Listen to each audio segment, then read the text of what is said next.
Dicen que el silencio es oro, pero en el submundo de Chicago, el silencio siempre se compra con plomo.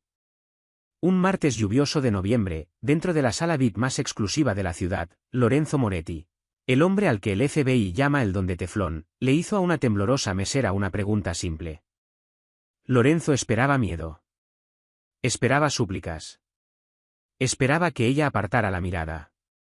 Pero en cambio, ella lo miró directo a los ojos, y dio una respuesta que no solo silenció la sala. Heló la sangre en las venas de todos los presentes. Esa mesera no era quien decía ser. Y esa respuesta fue la chispa que quemó el imperio Moretti hasta los cimientos. Esta es la historia de la cena que lo cambió todo. El lugar se llamaba The Gilded Lily. Estaba ubicado en la esquina de Rush Street, en Chicago. Era una fortaleza de piedra caliza y vidrio antibalas disfrazada de club de jazz para la alta sociedad. Para el público en general, era el sitio donde los políticos y los directivos ejecutivos iban a beber whisky escocés que costaba más que un automóvil de precio medio. Pero para los que sabían, era terreno neutral para la organización, el lugar donde se hacían negocios cuando los teléfonos estaban demasiado calientes para tocarlos. Alice se acomodó el delantal en la parte trasera del local. Sus manos temblaban apenas lo suficiente para hacer tintinear los cubiertos. Respiró hondo, mirando su reflejo en el espejo empañado del vestuario de empleados. Cabello castaño recogido con fuerza, maquillaje mínimo, un uniforme 2 tallas más grande para ocultar su figura. Parecía un fantasma. Y ese era el objetivo. En un lugar como The Gilded Lily, lo último que querías era ser notada. Alice, la mesa 4 necesita agua. Ahora mismo. Rick, el gerente del piso, un hombre sudoroso que olía a cebolla y desesperación, le ladró la orden. Ya voy, murmuró Alice, con la voz ronca. La mesa 4 no era una mesa cualquiera. Era la mesa. Estaba ubicada en el sector de terciopelo, un área acordonada sobre una plataforma elevada desde la que se dominaba todo el salón principal. Esa noche, el ambiente en el club era más pesado que de costumbre. La banda de jazz tocaba una versión lenta y melancólica de Summertime, pero nadie la escuchaba. Todos los ojos se desviaban hacia el sector de terciopelo. Sentado allí, rodeado de 4 hombres que parecían desayunar grava cada mañana, estaba Lorenzo Moretti. Lorenzo no era simplemente un jefe de la mafia. Era una celebridad del submundo. A los 42 años, poseía un carisma letal. Vestía trajes a medida de color carbón confeccionados en Milán, y sus ojos eran del color del espresso o helado. No parecía un matón. Parecía un director ejecutivo que, por casualidad, también asesinaba personas. Lorenzo había tomado el control del negocio familiar 5 años atrás, tras la muerte repentina de su padre, el don Stefano, de un infarto. Desde entonces, el número de cadáveres en Chicago se había triplicado, pero las detenciones habían caído a 0. Alice apretó la jarra de agua plateada. Conocía las reglas. No hacer contacto visual, no hablar a menos que te hablen, ser invisible. Subió los 3 escalones alfombrados hacia el sector de terciopelo. El guardia de seguridad, un hombre llamado Brutus que tenía una cicatriz que le cruzaba desde la oreja hasta el mentón, la cacheó de arriba a abajo. Le revisó el delantal, el moño del cabello, incluso las suelas de los zapatos. Limpia, gruñó Brutus, haciéndose a un lado. Alice se acercó a la mesa. El olor la golpeó primero. Cuero caro, humo de puro, y el tañido metálico del miedo que emanaba del hombre sentado frente a Lorenzo. Ese hombre era inconfundible. Era mayor, calvo, con un traje que parecía barato junto al de Lorenzo. Era Carmine Russo, un apostador de nivel medio que llevaba 3 meses sin pagar sus deudas. Por favor, Lorenzo, susurraba Carmine, con el sudor goteándole de la nariz sobre el impoluto mantel blanco. Solo necesito una semana más.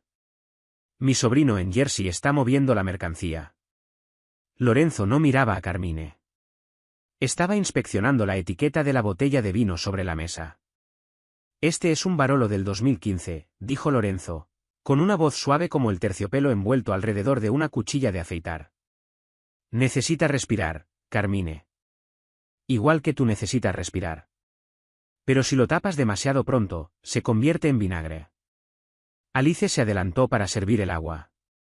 Se movió con la eficiencia de quien ya lo ha hecho 1000 veces, llenando primero los vasos de los guardaespaldas. Dominique, el hombre de confianza de Lorenzo, observaba las manos de Alice con ojos de halcón.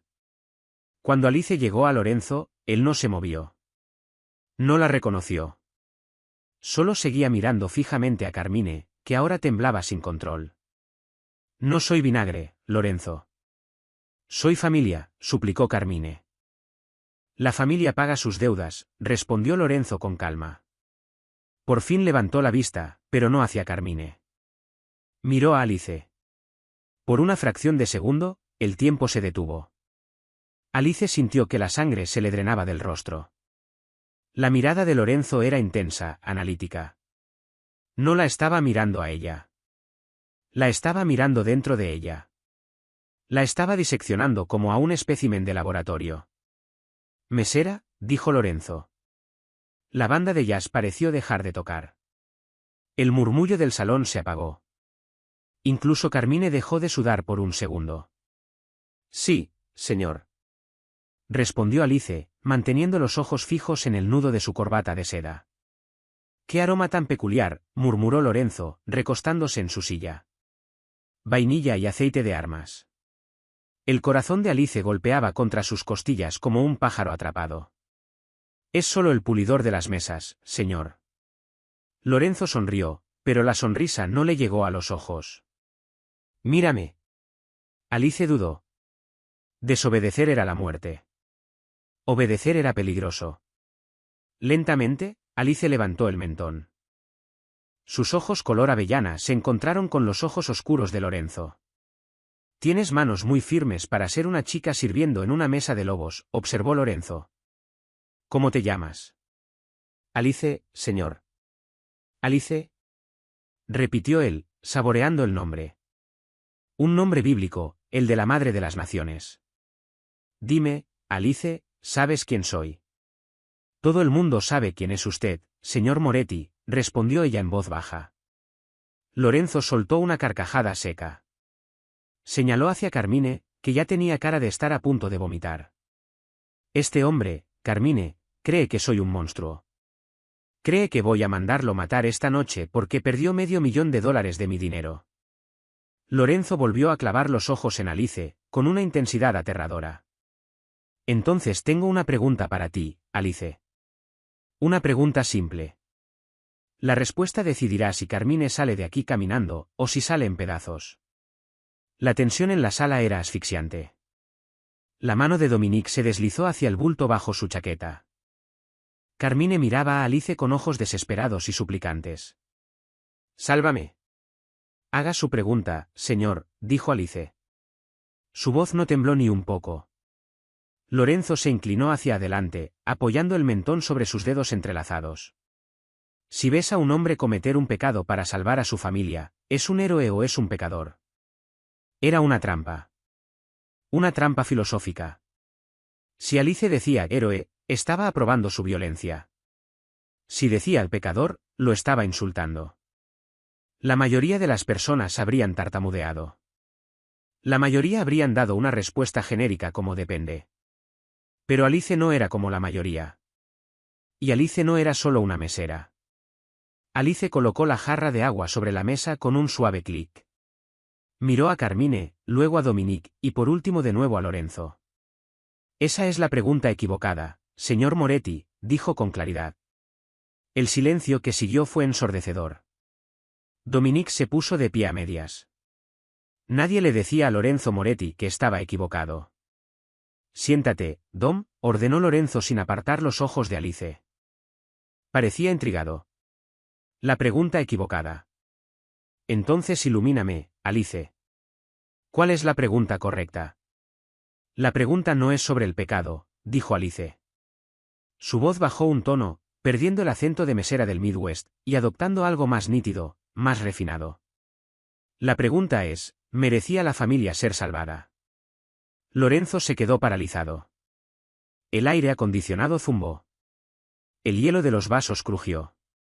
Y continuó Alice, inclinándose levemente hacia adelante, rompiendo todos los protocolos del club, si entierras el pecado lo suficientemente profundo, se queda muerto, o vuelve a crecer.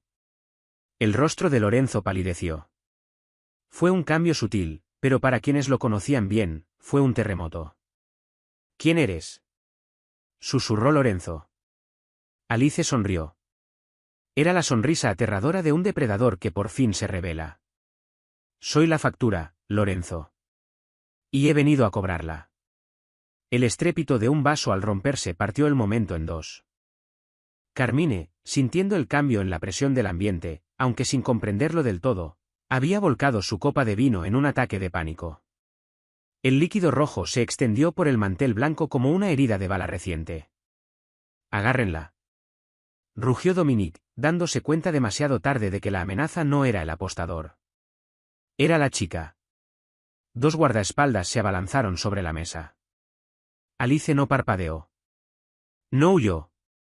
Con un movimiento demasiado rápido para ser el de una mesera, Alice agarró el cuchillo de carne del servicio de Carmine, una hoja serrada y pesada, y lo estampó contra la mesa, clavando la costosa corbata de seda de Lorenzo en la madera.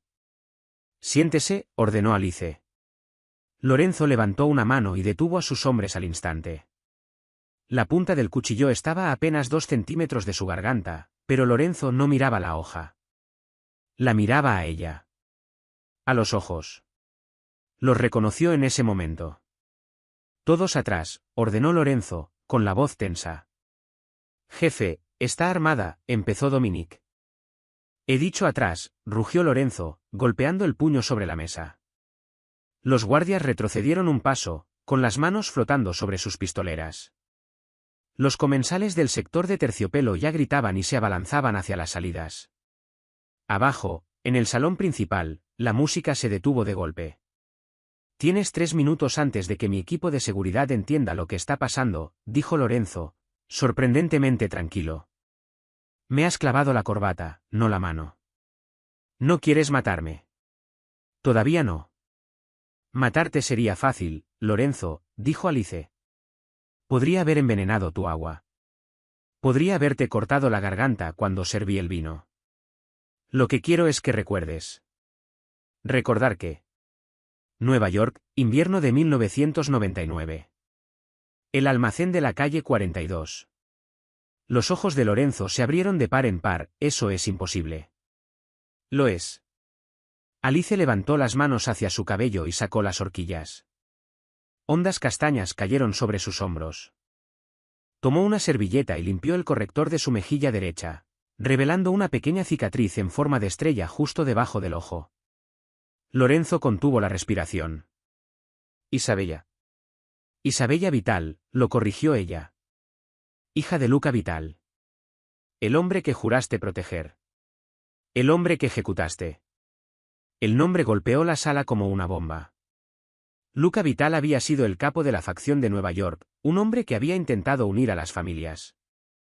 Los libros de historia y los informes policiales decían que Luca Vital había muerto en una explosión de gas, junto con su esposa y su hija de 7 años. «Vi los cuerpos», dijo Lorenzo, con la voz temblorosa. «Vi el fuego. Yo mismo identifiqué los registros dentales». «Identificaste lo que le pagaste al forense para que encontrara», escupió Isabella. «Quemaste la casa, Lorenzo. Creíste que todos estaban adentro. Pero yo estaba en el sótano. Estaba jugando a las escondidas. Escuché los disparos. Escuché a mi padre suplicarte. No suplicó por su propia vida. Suplicó por la mía». Lorenzo cerró los ojos por un instante. «Yo no disparé el gatillo, Isabella». «No». «Solo diste la orden. Borrón y cuenta nueva». «No fue así como lo llamaste». «Era una guerra», siseó Lorenzo, inclinándose hacia adelante sin importarle el cuchillo junto a su garganta. «Tu padre iba a presentar evidencia. Iba a hablar con los federales. Iba a hundir a toda la comisión. Tuve que elegir, la familia o él. Y elegiste el poder. Elegí la supervivencia.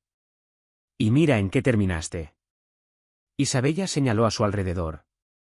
«Sentado en una jaula dorada rodeado de hombres que te dispararían por la espalda por unos pocos dólares, bebiendo vino con un hombre al que estás a punto de asesinar por dinero. ¿Eres un rey de cenizas, Lorenzo? ¿Por qué ahora?» Preguntó Lorenzo. Han pasado 20 años. ¿Por qué esta noche? La expresión de Isabella se endureció. Porque la semana pasada cometiste un error. Expandiste tus operaciones hacia el transporte marítimo. Compraste un puerto de contenedores en Jersey. ¿Y qué? El contenedor 404. No revisaste el manifiesto. Solo firmaste la autorización. Lorenzo frunció el ceño. Ese era un cargamento rutinario. Piezas de automóviles. No eran piezas de automóviles, dijo Isabella, con las lágrimas brotando finalmente en sus ojos, aunque su voz se mantuvo firme. Eran chicas, Lorenzo. Tráfico humano. Mi padre era un criminal, sí. Manejaba apuestas ilegales. Robaba camiones. Pero tenía un código. Nada de mujeres, nada de niños. Tú rompiste ese código. Lorenzo parecía genuinamente confundido. Yo no trafico personas. Eso no es mi negocio. Lo tengo prohibido. Entonces alguien usa tu nombre, y tu firma aparece en los documentos, dijo Isabella. Ahora trabajo para el Departamento de Justicia, Lorenzo. De forma no oficial. Soy consultora fantasma. Pasé 20 años convirtiéndome en la cosa que caza a hombres como tú. Tengo los archivos. Tengo las pruebas. Y a la medianoche de hoy, ese archivo llega al FBI, a la CIA y a la prensa. ¿A menos que? Preguntó Lorenzo. A menos que me des el nombre del hombre que realmente controla el puerto. Porque si dices que no fuiste tú, entonces hay un traidor en tu mesa. Los ojos de Isabella se desviaron hacia Dominique. Lorenzo siguió su mirada. Dominique, el leal brazo derecho, había retrocedido un paso. Su rostro era una máscara de sudor. Su mano aferraba su pistola, pero no apuntaba hacia Isabella. Apuntaba hacia Lorenzo. «¿Dom?», preguntó Lorenzo con voz baja. «Está mintiendo, jefe», dijo Dominique, con la voz quebrándose. «Es una federal. Dispárenle». «Yo lo hago». «Baja el arma, Dom», dijo Lorenzo, poniéndose lentamente de pie y arrancando la corbata del cuchillo. «No puedo hacer eso, Lorenzo», respondió Dominique. «El cargamento vale 50 millones. Los colombianos están esperando. No podía dejar que volvieras a decir que no. Te estás ablandando. Tienes moral. Y la moral es mala para los negocios». La comprensión inundó a Lorenzo como una ola fría. La traición no venía del pasado. Estaba justo a su lado. «Usaste mi sello», dijo Lorenzo. «Usaste mi nombre para vender niñas. Los hice ricos», gritó Dominique. «Y ahora tú lo vas a arruinar todo». Dominique levantó el arma. «Van». El disparo resonó por The Gilded Lily como un cañonazo. Isabella se encogió. Lorenzo no se movió. Dominique miró hacia abajo, a su pecho. Una flor roja florecía sobre su camisa blanca. Alzó la vista, confundido, y luego se desplomó en el suelo. Detrás de él, sosteniendo una pistola humeante, estaba Carmine, el apostador tembloroso y sudoroso. Yo. Tartamudeó Carmine, sosteniendo el arma con ambas manos. «¿Iba a dispararte, Lorenzo?» «Limpié mi deuda. Estamos bien». Lorenzo miró el cadáver de su mejor amigo. Luego miró a la mesera que era en realidad un fantasma de su pasado. «Despejen la sala», gritó Lorenzo a sus guardias restantes. «Saquen a todos». «Ahora». Se volvió hacia Isabella. La dinámica había cambiado.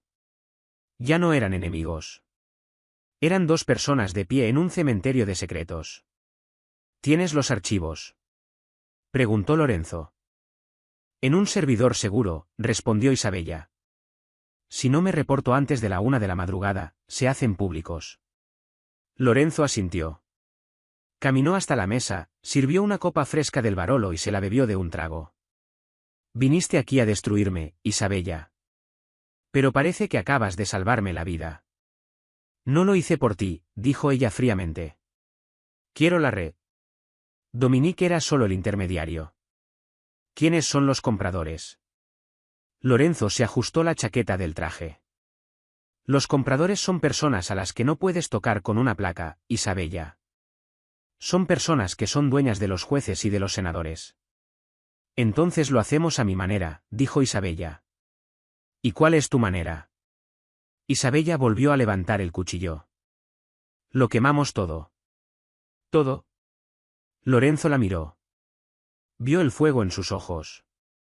El mismo fuego que había tenido su padre, Luca. Comprendió entonces que la niña que creyó haber matado 20 años atrás había crecido para ser mucho más peligrosa de lo que Luca Vital jamás fue. De acuerdo, dijo Lorenzo, extendiendo la mano. Socios. Isabella miró esa mano. La mano que había firmado la sentencia de muerte de su padre. No socios, dijo Isabella, ignorando la mano tendida. Activos. Tú eres mi activo ahora, Lorenzo. Y si me mientes una sola vez, la próxima vez no usaré un cuchillo. Entendido. Entendido, dijo Lorenzo, con una extraña sonrisa en los labios. Entonces, ¿por dónde empezamos? Tenemos que salir. Ahora, dijo Isabella. Dominique no actuaba solo. Mira a tus otros guardias. Lorenzo miró alrededor. Los otros 3 guardias hablaban por sus auriculares, mirando a Lorenzo no con lealtad, sino con cálculo frío. El golpe no era solo de Dominique. Era una toma de control total. Corre, susurró Lorenzo. Y por primera vez en su vida, el rey de Chicago se dio la vuelta y corrió, siguiendo a la mesera a través de las puertas de la cocina hacia el oscuro y lluvioso callejón de la noche. La pesada puerta de acero de la cocina se cerró de golpe detrás de ellos, amortiguando el caos dentro de The Gilded Lily. Pero el callejón no ofrecía ninguna seguridad. La lluvia de Chicago caía a cántaros, convirtiendo el asfalto grasiento en un espejo negro. Lorenzo giró instintivamente hacia la izquierda, hacia el estacionamiento VIP donde esperaba su Cadillac Escalade blindado. Por aquí no, ladró Isabella, agarrando la manga de su traje de diseñador empapado. Mi auto es a prueba de balas, protestó Lorenzo, limpiándose la lluvia de los ojos. Tiene un teléfono satelital y un botiquín de primeros auxilios. Tu auto es un ataúd, contrarrestó Isabella, jalándolo hacia los contenedores de basura. Dominique planeó este golpe. ¿Crees que no puso una bomba en el encendido? O al menos rastreó el GPS. Si te subes a ese auto, estás muerto en 10 segundos. Como para subrayar su punto, la puerta trasera del club se abrió de golpe. 2 hombres, el propio equipo de seguridad de Lorenzo, Artur y Silas, salieron con las armas desenfundadas. No gritaron. No dudaron. Levantaron las armas. Las balas chispearon contra la pared de ladrillo a centímetros de la cabeza de Lorenzo. Lorenzo se encogió, no de miedo, sino por el puro surrealismo de la situación. Esos hombres habían asistido al bautizo de su hija. Hombres a los que había dado bonificaciones en Navidad. Muévete. Isabella lo empujó detrás de una pila de paletas de madera. Metió la mano en el delantal, que todavía no se había quitado, y sacó una Glock 26 compacta. Era pequeña, fácil de ocultar y mortal en las manos correctas. Isabella no disparó a lo loco. Tomó aire, esperó a que Silas rodeara el contenedor de basura, y disparó 2 tiros controlados. Uno alcanzó a Silas en el hombro, el otro destrozó el foco sobre la puerta, sumiendo el callejón en una semioscuridad. Alondra gris. Gritó Isabella. Lorenzo Moretti, un hombre con una fortuna de $300 millones, corrió entre el barro y la basura hacia un oxidado y abollado Honda Civic del 2011. Tiene que ser una broma, murmuró Lorenzo mientras jalaba la puerta del copiloto. El interior olía a café rancio y a un barato ambientador de vainilla. Isabella se lanzó al asiento del conductor, arrancó el motor y metió la reversa antes de que Lorenzo siquiera cerrara la puerta. Las llantas chirriaron, luchando por tracción en el pavimento mojado, antes de agarrar el suelo y sacar el carro disparado hacia atrás fuera del callejón. Artur salió corriendo a la calle disparando hacia las luces traseras que se alejaban. La ventana trasera estalló, esparciendo cristales de seguridad por toda la falda del traje de Lorenzo. «Agáchate», gritó Isabella, cambiando velocidades y deslizando el auto en un giro cerrado hacia Rush Street. «Nos siguen», dijo Lorenzo, mirando por el espejo lateral. Un SUV negro, uno de su propia flota, rugía detrás de ellos. Sus luces altas los enceguecían. «Abróchate el cinturón», dijo Isabella con calma. «Me persiguen mis propios sicarios en un auto que apenas llega a 100 kilómetros por hora, y tú quieres que me abroche el cinturón». «Quiero que sobrevivas para poder meterte en prisión», replicó Isabella. «¿Abróchelo?» Lorenzo se abrochó el cinturón. Isabella no conducía como una mesera. Conducía como una especialista en acrobacias. Giró bruscamente a la derecha, subió la acera y se metió en el laberinto del Lower Baker Drive, la red de calles subterráneas debajo del centro de Chicago. Un lugar donde las señales de GPS morían y la recepción celular desaparecía. El motor del Honda rugió mientras Isabella zigzagueaba entre pilares y camiones de reparto. El SUV negro era más pesado, más rápido en línea recta, pero torpe en los giros cerrados. «Nos están ganando», advirtió Lorenzo. El SUV golpeó el parachoques trasero, sacudiéndoles el cuello. «Aguanta», dijo Isabella. Vio lo que Lorenzo no vio. Más adelante, un camión de reparto estaba dando marcha atrás hacia una bahía de carga, estrechando el carril. La mayoría de los conductores habrían frenado. Isabella pisó el acelerador a fondo. «No vas a caber», gritó Lorenzo, aferrándose al maneral sobre la puerta. «La física es una sugerencia», susurró Isabella. Giró en el último segundo. El espejo del copiloto arrancó chispas contra el pilar de concreto. El lado del conductor pasó a 1 centímetro del parachoques del camión. Salieron disparados por el hueco como una bala por el cañón. El SUV detrás de ellos no tuvo tanta suerte. El conductor frenó demasiado tarde. El enorme vehículo rozó el camión, perdió el control y se estrelló contra una viga de soporte de concreto con un crujido que sacudió los huesos. Isabella no redujo la velocidad. Dio 3 giros aleatorios en el laberinto subterráneo, verificando que no hubiera más perseguidores, antes de salir finalmente de vuelta a la superficie en un barrio completamente diferente de la ciudad. La adrenalina comenzó a disiparse, reemplazada por un silencio frío y palpitante. Lorenzo se sacudió los vidrios del pantalón del traje. Miró a la mujer al volante. Su cabello estaba revuelto, su uniforme de mesera estaba manchado de sudor y suciedad, y sus ojos escaneaban constantemente los espejos. «¿Dónde aprendiste a manejar así?», preguntó en voz baja. «En la academia». «El Centro Federal de Entrenamiento de Fuerzas del Orden en Glinco», respondió ella sin apartar los ojos de la carretera. «Más 2 años encubierta como conductora de huida en Miami». «Ya lo he hecho antes, Lorenzo. Solo que nunca con un pasajero que me cayera tan mal». Lorenzo miró por la ventana. La ciudad que creía que le pertenecía lucía diferente desde el asiento del copiloto. Lucía hostil. «No me odias», dijo Lorenzo, tanteando el terreno. «Odias la idea de lo que soy». «Odio al hombre que quemó mi casa», lo corrigió ella con dureza. «No intentes psicoanalizarme, Moretti. Ahora mismo no eres el jefe. Eres la carga». «¿Justo?». Lorenzo asintió.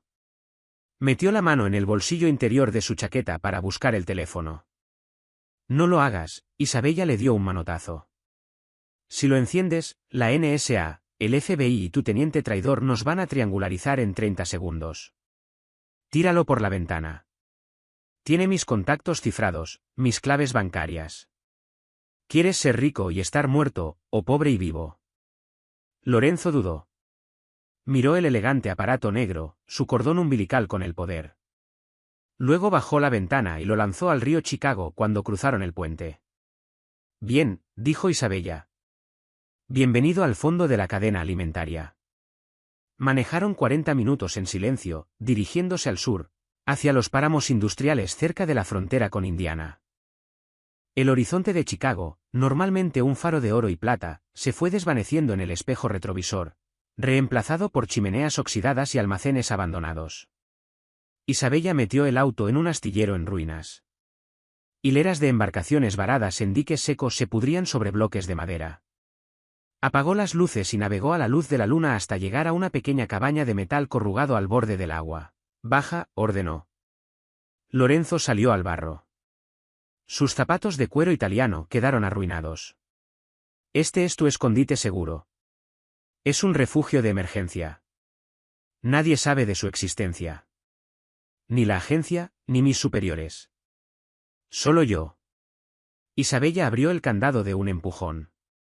Por dentro olía a serrín y diésel viejo. Había un catre en un rincón, una computadora polvorienta sobre un banco de trabajo y una pared cubierta de mapas y fotografías. Isabella activó un interruptor y una sola bombilla desnuda parpadeó hasta encenderse. Lorenzo se acercó a la pared y se quedó paralizado. La pared era una línea de tiempo, una telaraña de hilo rojo que conectaba fotos, recortes de periódico e informes policiales. En el centro de esa telaraña no estaba Lorenzo. Era un hombre que Lorenzo reconoció pero en quien no había pensado en años. El senador William Thorne, susurró Lorenzo. El hombre que te paga, dijo Isabella, cerrando la puerta con llave y sacando un cargador nuevo para su blog desde un cajón. O el hombre que tú creías que trabajaba para ti.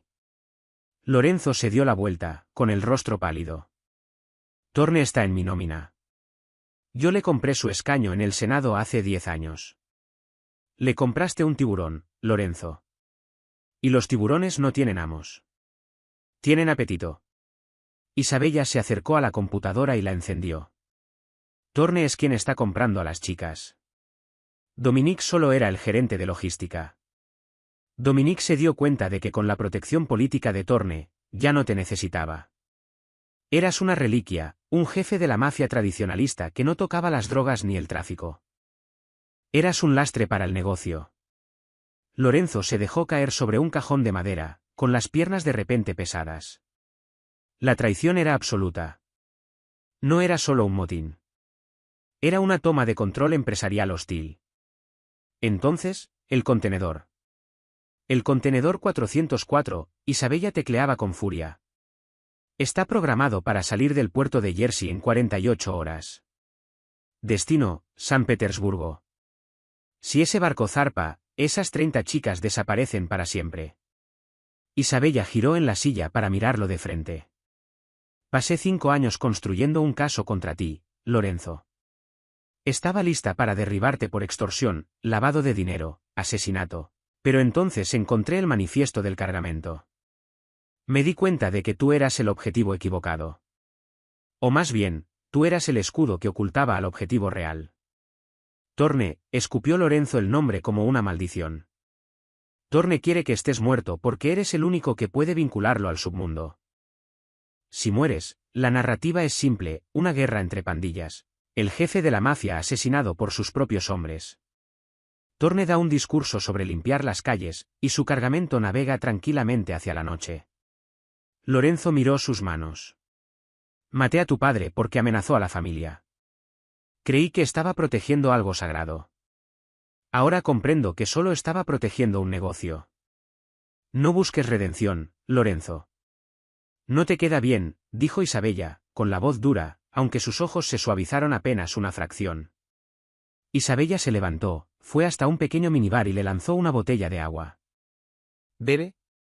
Tienes una pinta horrible. Lorenzo atrapó la botella. ¿Por qué no me dejaste morir? Podrías haberle permitido a Dominique dispararme, y luego arrestarlo. Porque Dominique no sabía dónde estaba el libro mayor, dijo Isabella. La sala quedó en silencio. El libro negro, dijo Lorenzo en voz baja. ¿El mito? No es un mito, ¿verdad? Isabella se acercó, invadiendo su espacio personal. Mi padre me habló de él antes de morir. Dijo que la familia Vital y la familia Moretti mantenían una póliza de seguro compartida. Un libro físico, escrito a mano. Sin rastro digital. Contiene cada soborno, cada pago, cada juez y cada senador comprado desde 1980. Lorenzo la miró fijamente. Ese libro es la opción nuclear. Si se hace público, destruye la ciudad. No solo la mafia, la policía, los tribunales, la oficina del alcalde. Todo arde.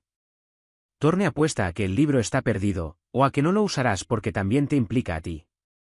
Isabella se inclinó, con el rostro a centímetros del de Lorenzo.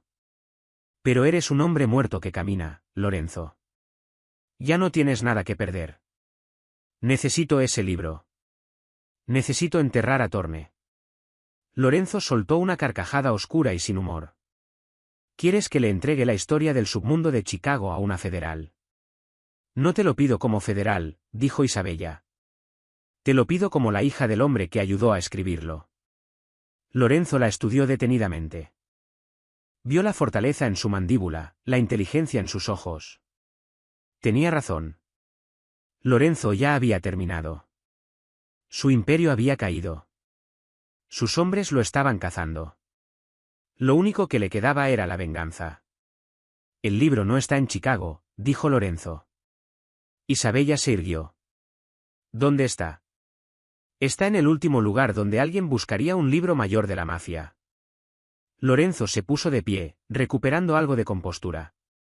Está en una caja de depósito de seguridad en una pequeña cooperativa de crédito en el norte rural de Wisconsin, a nombre de Alice Jenkins.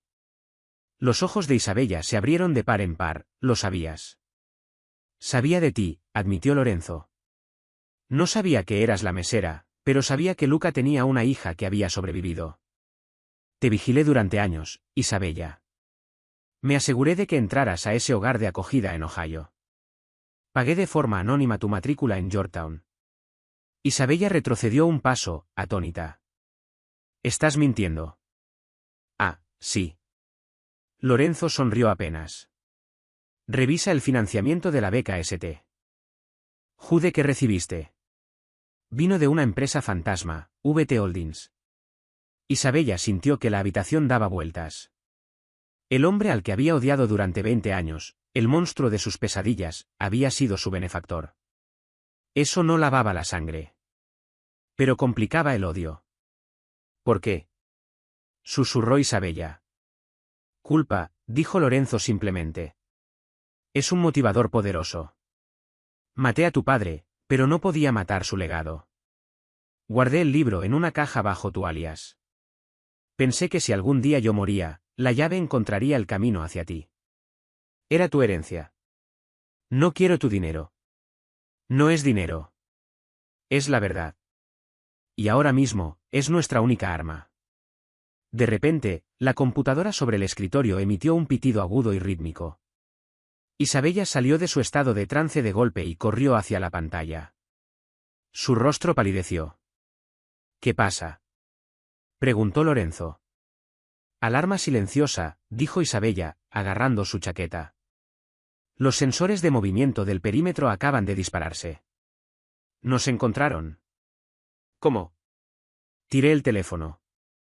No rastrearon el teléfono, dijo Isabella mientras revisaba su pistola. Rastrearon el auto. No pensé que tendrían acceso satelital tan rápido. Torne debe estar jalando hilos en la NSA. Estamos atrapados. No, dijo Isabella, con aquel brillo peligroso volviendo a sus ojos. No estamos atrapados. Somos el anzuelo. Metió la mano bajo el banco de trabajo y sacó una bolsa de lona. Se la lanzó a Lorenzo. Era pesada. ¿Qué es esto? Preguntó él, abriendo la cremallera para revelar una escopeta de acción de bombeo y una pistola de bengalas. El plan B, dijo Isabella. Si no podemos huir, tenemos que superarlos en astucia. Puedes disparar. Lorenzo amartilló la escopeta, con ese sonido metálico y nítido.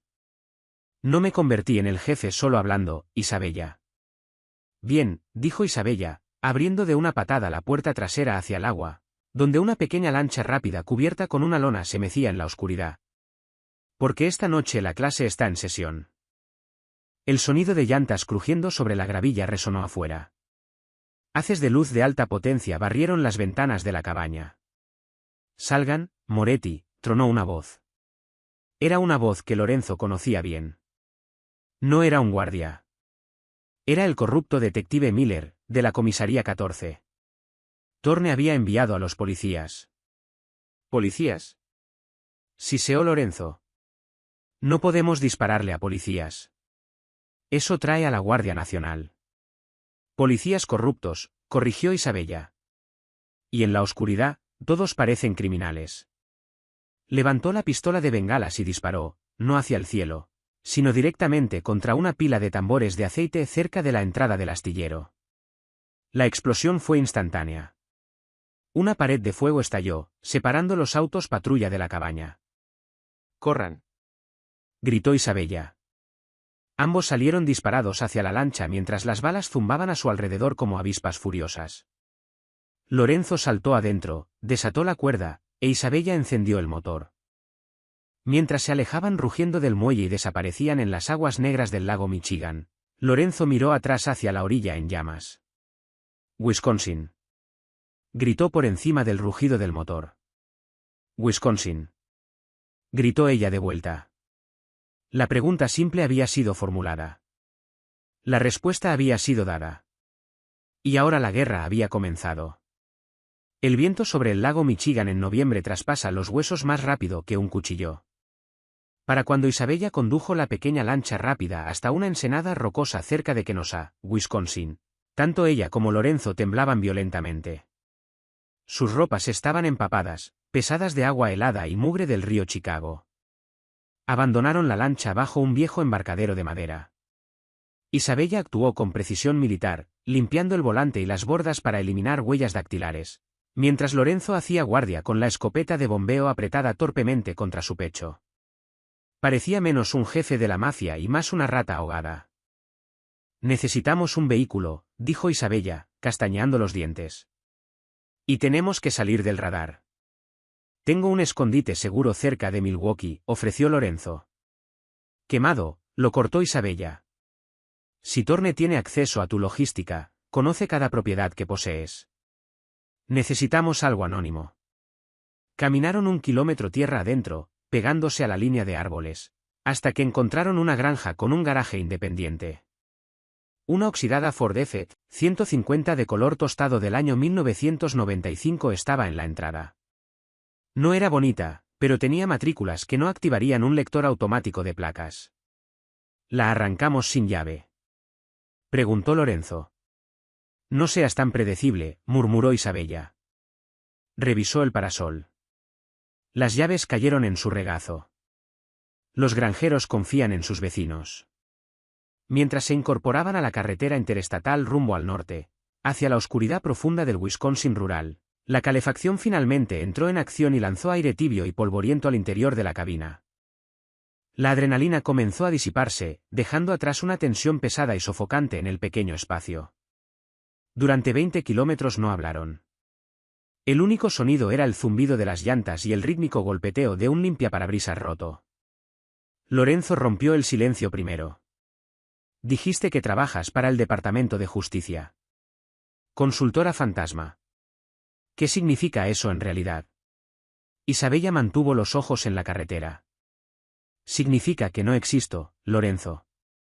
No tengo placa. No tengo pensión. Soy una contratista contratada para infiltrar organizaciones a las que la ley no puede alcanzar. Me acerco. Recopilo inteligencia y la entrego.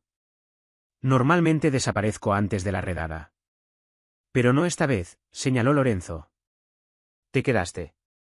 Me quedé porque eras tú. Isabella apretó más fuerte el volante. Necesitaba saber si el hombre que mató a mi padre era un monstruo o simplemente un hombre. ¿Y cuál es el veredicto? Isabella lo miró de reojo. Bajo la dura luz amarilla de una farola al pasar, Lorenzo parecía viejo. El barniz del jefe de la mafia había desaparecido. Parecía cansado, humano y extrañamente arrepentido. Eres algo peor que un monstruo, dijo Isabella en voz baja. Eres un hipócrita. Juegas el papel del rey benevolente, financiando orfanatos y becas, mi beca, mientras firmas órdenes de muerte con la misma mano. Intentaste comprar de vuelta tu conciencia, Lorenzo. Creías que si pagabas mi universidad, eso lavaría la sangre de tus manos. Lorenzo miró por la ventana hacia los pinos que pasaban. No era sobre la conciencia. Era sobre el equilibrio. Tu padre, Luca, era mi mejor amigo. Pero rompió las reglas. Iba a hablar. En nuestro mundo, eso es una sentencia de muerte. No quería matarlo. Tuve que hacerlo. ¿Y el incendio? El incendio fue un error, dijo Lorenzo, con la voz quebrándose. La tubería de gas explotó antes de tiempo.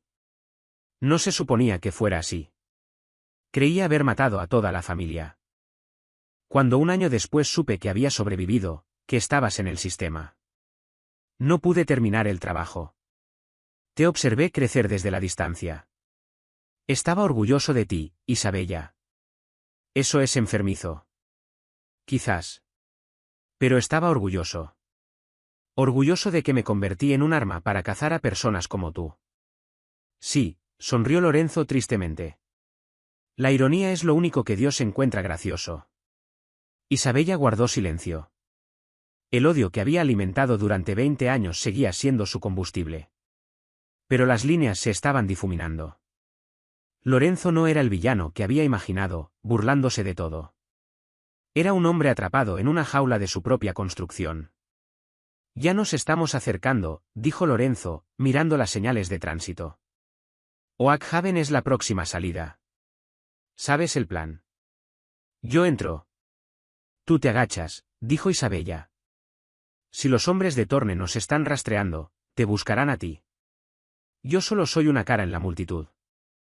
Isabella, advirtió Lorenzo, si ese libro está ahí dentro, y si Torne sabe de su existencia, no enviará policías. Enviará limpiadores. Exmilitares. Sin placas. Sin reglas. Lo sé, dijo Isabella, saliendo de la carretera hacia un camino de grava. Por eso no solo vamos a tomar el libro. Vamos a usarlo.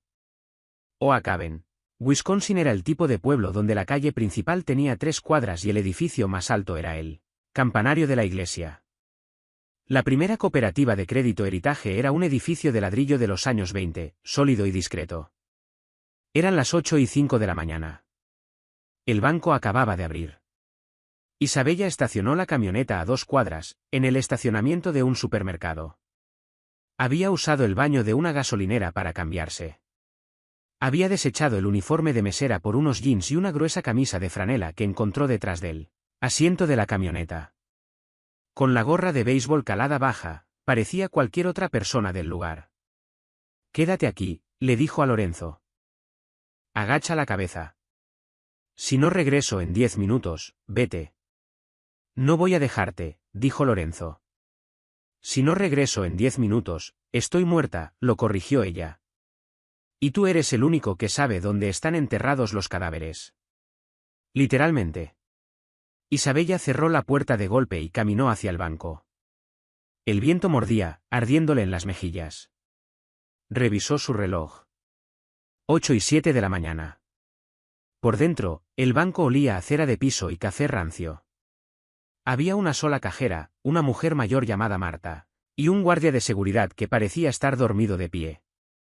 Isabella se acercó al mostrador. Necesito acceder a mi caja de depósito de seguridad. La caja 404. Marta sonrió con calidez. Por supuesto, señorita. ¿Su nombre? Alice Jenkins. Marta revisó la computadora. Ah, sí. Alice Jenkins. Madre de Dios, lleva usted sin visitarnos 20 años. Desde que abrí la cuenta. He estado fuera, dijo Isabella, con el corazón golpeando contra sus costillas. Cada segundo parecía una hora. Necesitaré su llave y una firma. Isabella sacó la pequeña llave de latón que Lorenzo le había dado en la camioneta. Firmó el libro de registros. Su mano no tembló. Marta la llevó hasta la bóveda. Era una sala de acero macizo revestida de cientos de cajones metálicos. Marta abrió la caja 404, sacó la larga bandeja metálica y la colocó sobre una mesa en una cabina de visualización privada. Tómese su tiempo, señorita. Marta cerró la puerta de privacidad. Isabella no perdió tiempo. Abrió de golpe la tapa de la caja metálica. No estaba vacía. Dentro, envuelta en hule para evitar daños por humedad, había un grueso libro de cuero. Parecía antiguo. Junto a él había una memoria USB, más nueva, pegada con cinta adhesiva a la cubierta de cuero. Isabella abrió el libro. Sus ojos recorrieron las páginas. 12 de noviembre de 1998. Pago al fiscal de distrito Reynolds, 50.000 dólares. Caso desestimado. 4 de julio de 2005. Contrato de construcción, ayuntamiento. Comisión ilegal al fondo del alcalde, 200.000 dólares. 20 de agosto de 2015. Senador William Thorne. Contribución a la campaña. Transferencia bancaria mediante empresa fantasma Blue Heron, 2,5 millones de dólares. Todo estaba ahí. Cada soborno, cada arreglo, cada secreto sucio de la élite de Chicago durante las últimas 3 décadas. La memoria USB probablemente contenía los rastros digitales de transferencias bancarias para probarlo todo. Premio mayor, susurró Isabella. Metió el libro y la memoria en la chaqueta. Se giró para salir. Fue entonces cuando lo escuchó. El sonido de la puerta principal del banco abriéndose. No el suave din-don de un cliente, sino el golpe fuerte y violento de la puerta al chocar contra la pared. Todos al suelo, ya. La voz era profesional, alta y aterradora. Isabella se paralizó. Entreabrió la puerta de privacidad apenas 1 centímetro. En el vestíbulo había 4 hombres. Vestían chalecos tácticos, pasamontañas y portaban rifles de asalto con silenciador. No eran ladrones de bancos. No pedían efectivo. «Director», gritó el líder. Era un hombre enorme que se movía con una gracia fluida y letal. «Sabemos que está aquí. Alice Jenkins. Caja 404. Tráiganla y nadie saldrá herido». Marta, la cajera, temblaba detrás del vidrio. «¿Ella?» «Está en la bóveda». La sangre de Isabella se heló. El alcance de Thorne era más rápido de lo que ella había imaginado. Debieron de haber marcado el nombre de Alice Jenkins en el sistema bancario en el momento en que Marta lo escribió. Era un cable trampa silencioso. Isabella estaba atrapada en una caja de acero con una sola salida. Isabella miró alrededor de la pequeña cabina de visualización. Sin ventanas. Ventilación demasiado pequeña. Tenía su Glock, pero quizás solo le quedaban unos pocos cartuchos. 4 hombres con armas automáticas. Era un suicidio. Sacó el teléfono. Sin señal dentro de la bóveda. «Sal, Isabella», gritó el líder. «Sabemos quién eres». El senador envía sus saludos. Isabella apretó el libro mayor. Ese libro era lo único que la mantenía viva. De repente, un estruendo ensordecedor resonó desde afuera. El sonido de vidrios rompiéndose y metal crujiendo. Luego un rugido. El camión. Isabella reconoció el inconfundible rugido del motor de la Ford F-150. Lorenzo. Crash. El frente del banco estalló hacia adentro mientras la camioneta tostada embistió a través de la ventana de cristal. Y la pared de ladrillo, arrollando el vestíbulo. El polvo y los escombros llenaron el aire. El equipo táctico se dispersó, tirándose a cubierto. La puerta del conductor voló abierta. Lorenzo Moretti salió tambaleándose, tosiendo. La sangre le corría por la frente desde el impacto. Levantó la escopeta de bombeo. ¡Bum! Disparó a ciegas hacia el techo, creando caos. «Isabella, muévete», rugió Lorenzo, con la voz ronca. El líder táctico se recuperó primero. Levantó el rifle hacia Lorenzo. «Derríbenlo». Isabella pateó la puerta de la bóveda para abrirla. No huyó. Corrió hacia el combate. Levantó la Glock y disparó 2 tiros. El líder se agachó y su puntería se desvió. «¡Sube!», gritó Isabella, agarrando a Lorenzo por el cuello de su traje destrozado. La camioneta estaba destruida. El vapor silbaba del radiador. «La camioneta está muerta», gritó Lorenzo. «La puerta trasera», señaló Isabella. Treparon sobre los escombros del mostrador del banco, pasaron junto al aterrorizado cajero y salieron por la salida de emergencia trasera al callejón. Las balas mordisquearon el marco de la puerta detrás de ellos. «Vienen justo detrás». Jadeó Lorenzo. Ya cojeaba, con un fragmento de vidrio clavado en el muslo. Corrieron por el callejón, doblaron una esquina hacia la calle principal. El equipo táctico se derramó desde el banco con las armas en alto. Isabella y Lorenzo estaban expuestos en campo abierto, a 50 metros del refugio más cercano. Se acabó. Resopló Lorenzo, deteniéndose. Se giró para enfrentarse a los hombres. Dame el libro, Isabella. Lo cambio por tu vida.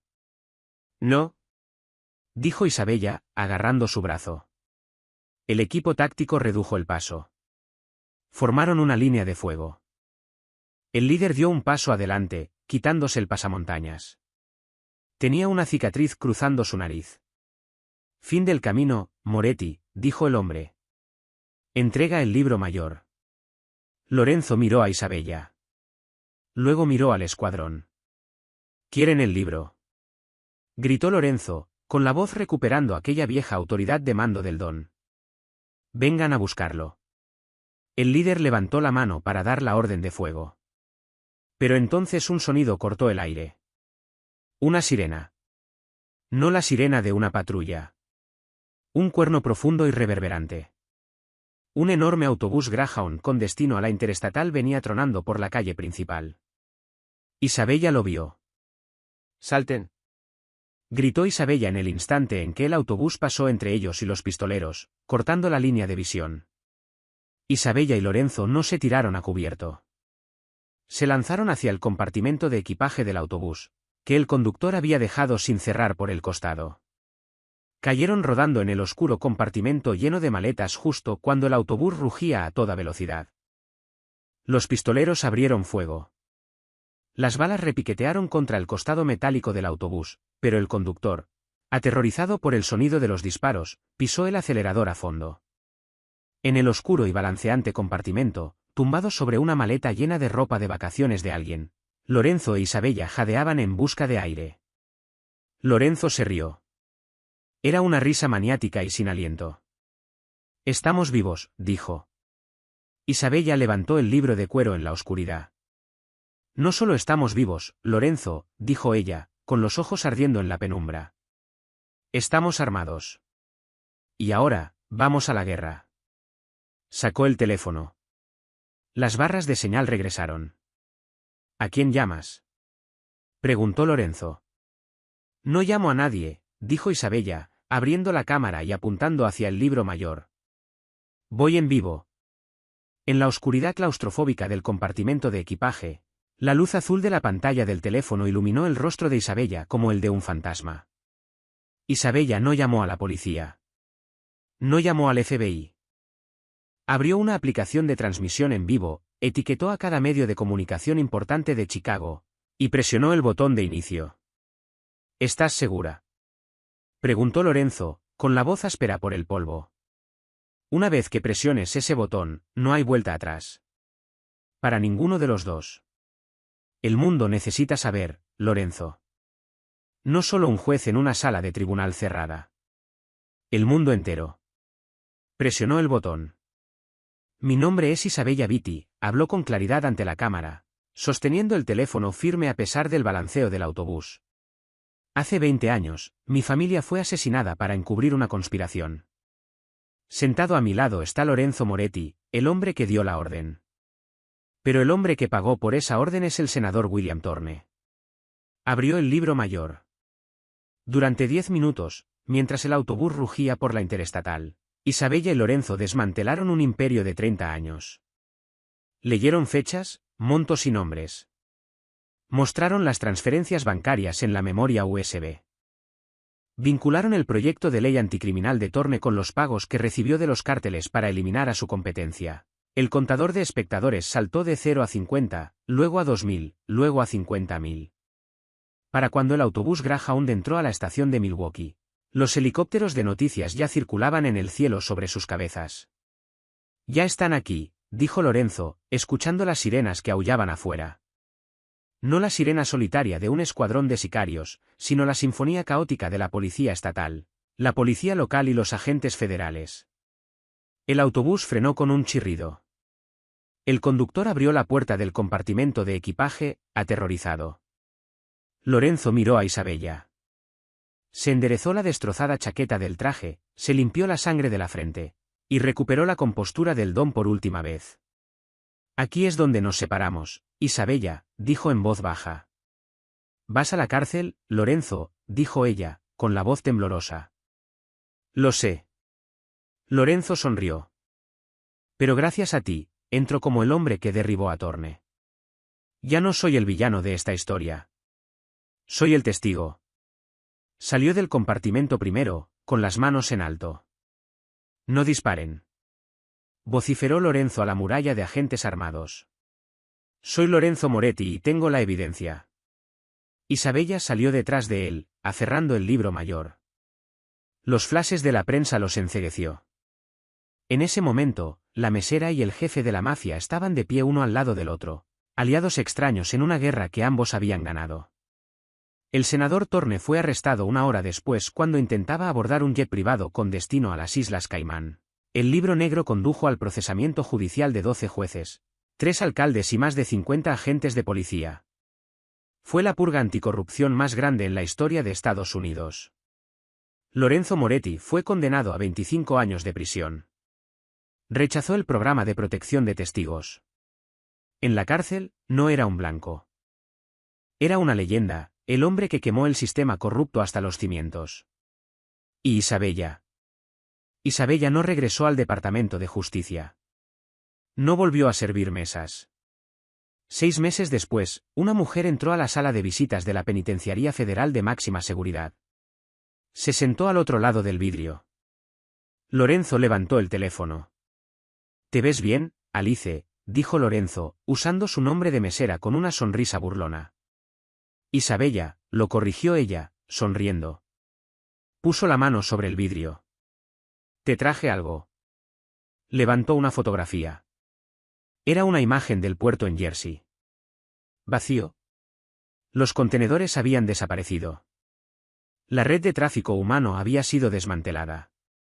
Pregunta simple, susurró Isabella en el teléfono. ¿Valió la pena? Lorenzo miró la foto. Luego miró a la mujer que le había puesto un cuchillo en la garganta y le había salvado el alma. Sí, dijo. Valió la pena. Lorenzo Moretti entró a ese club a cobrar una deuda, pero terminó pagando el precio definitivo por sus pecados. Perdió su libertad, pero recuperó su humanidad. ¿Y Isabella? Isabella demostró que a veces la persona más peligrosa en una sala no es el hombre con un arma. Es la persona que porta la verdad. Dicen que nunca debes hacer una pregunta si no estás preparado para escuchar la respuesta. Lorenzo Moretti hizo una pregunta simple. Y la respuesta cambió el mundo. Vaya historia. Si disfrutaste este thriller de la mafia lleno de giros, dale like al vídeo, que de verdad le ayuda mucho al canal. Y no olvides suscribirte y activar la campanita para que no te pierdas ninguna historia. Cuéntame en los comentarios, si fueras Isabella, ¿habrías salvado a Lorenzo o lo habrías dejado en manos de los sicarios? Nos vemos en el próximo vídeo.